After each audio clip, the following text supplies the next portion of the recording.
Hello everyone, welcome back to my YouTube channel Unfog with Dr. Atahar Parveen.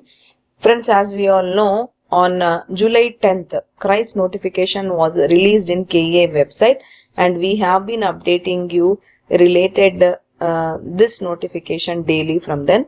So now I wanted to tell you the list of documents needed for you all to keep ready before applying for this CRIS application. Okay, the application as told in this notification should be starting from tomorrow. The application has to be submitted online. So before that, it's better that you keep the documents ready. So in this notification only they have told everything clearly. We will have to go to point number 22. In that they have mentioned everything clearly. Later in point 23 they have mentioned some special instructions. I will tell you all the required documents. In fact, we have made a list of documents by reading all this which is mentioned in the notification. We will give you the list of those documents, and after telling the list of documents, we will also tell you about the special instructions.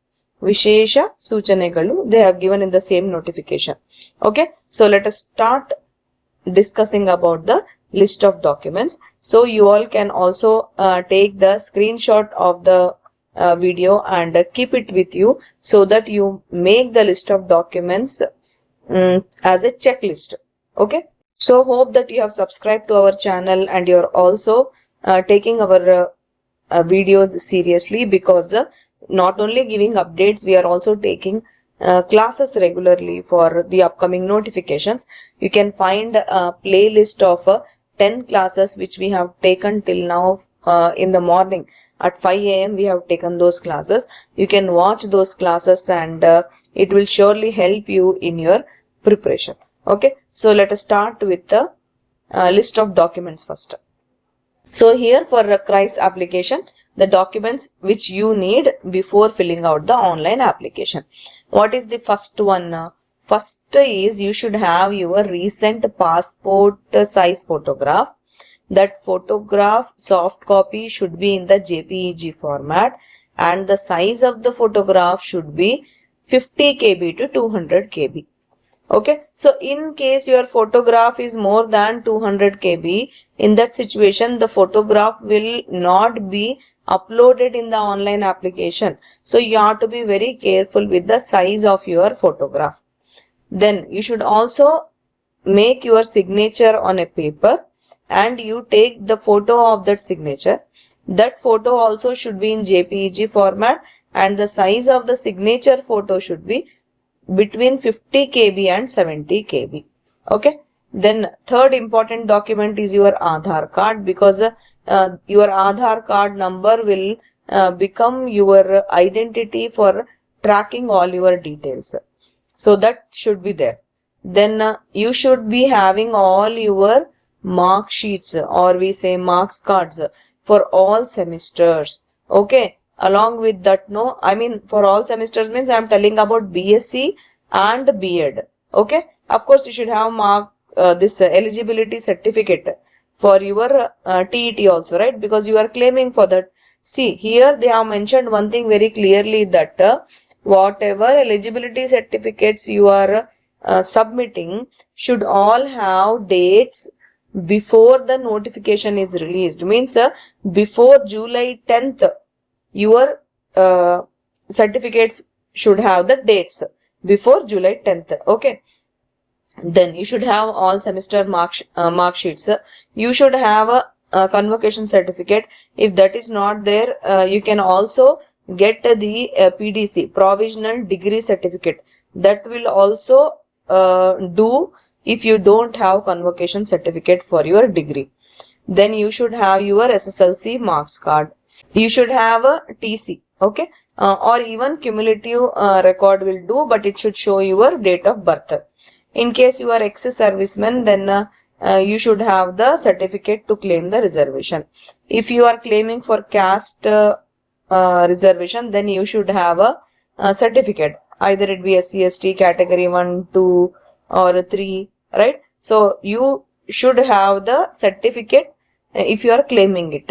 Even the same case, if you are claiming for rural reservation, then also you should have the certificate, right?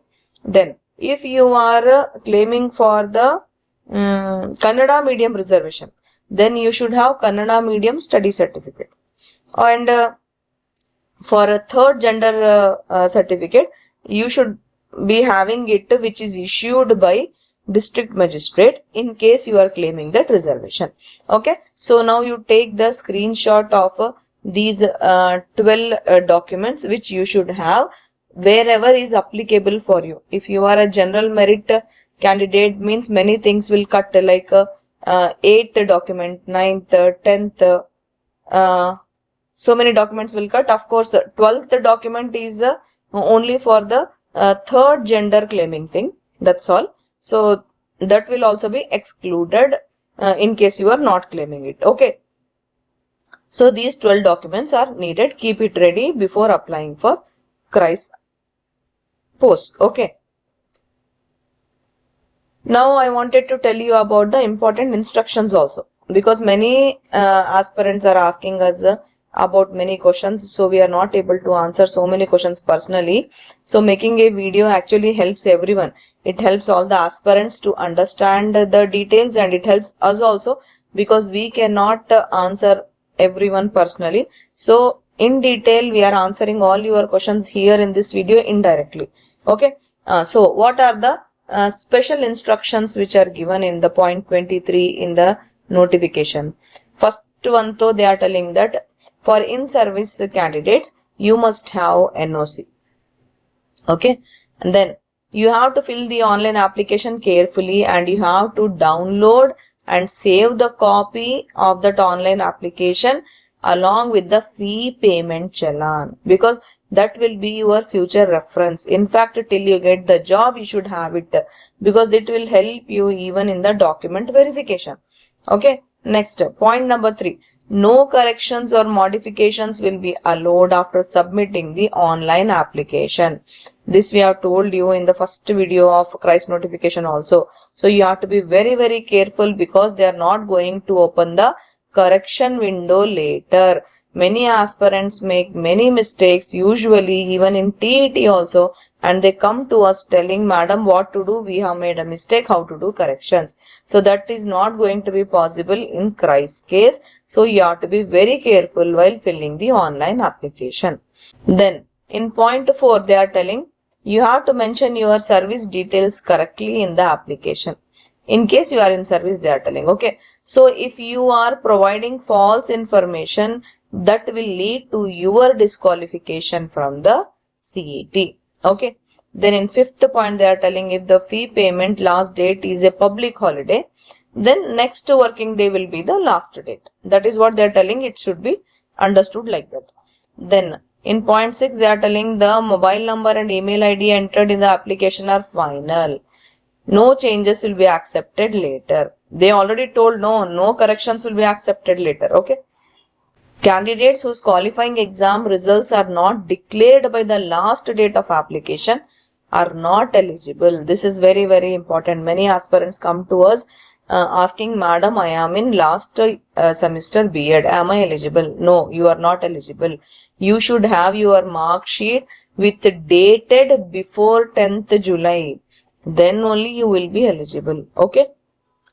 If there is any doubt regarding qualification or reservation certificates, selection will remain pending until verification is completed. So this too is the normal procedure. Read the official notification and instructions carefully before applying. The information submitted in the application is final. They are telling it repeatedly that correction window will not be opened. Indirectly, they are told 3 times now. Candidates are fully responsible for any mistakes made while filling the application. Such mistakes may lead to rejection or loss of benefits. So this is also understood. In case you are claiming any reservation, you have to fill carefully, or else you will not be considered in that particular reservation. For example, I am telling. Okay. Then in 11th point, they are telling candidates involved in misleading, fraudulent or unfair practices during recruitment will be disqualified without notice. So cheating and all is not entertained here. You have to be very careful with all this.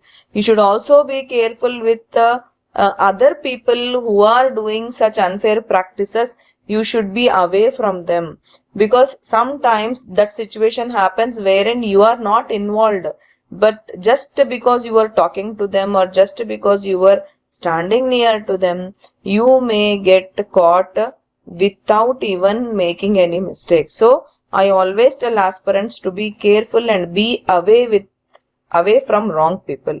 Okay. Then after the written examination, CRISE will carry out all further recruitment procedures as per the rules. Okay, so these are the special instructions they have given, and after this they have told this also. ಹೆಚ್ಚಿನ ಮಾಹಿತಿಗಾಗಿ ದೂರವಾಣಿ ಸಂಖ್ಯೆಗಳು. If you want more information, then you can call this number from 10 a.m. to 6 p.m. The number is 08023460460. Then they are telling in bracket, ಅಧಿಸೂಚನೆ ಲಿಖಿತ ಪರೀಕ್ಷೆ ಹಾಗೂ ಅಂಕಪಟ್ಟಿಯ ಕುರಿತು ಮಾತ್ರ ಪ್ರಾಧಿಕಾರಕ್ಕೆ ಕರೆ ಮಾಡಬಹುದಾಗಿರುತ್ತದೆ. So you have to call them only if you are having any query related to notification, written exam or mark sheet. So they are telling that you shouldn't call without any other reason other than given in the brackets. Okay friends, we really hope that this session helped you a lot, and all of your doubts must have cleared in this session. If you have more doubts, then you can feel free to write in the comment section, or you can write in our Telegram group.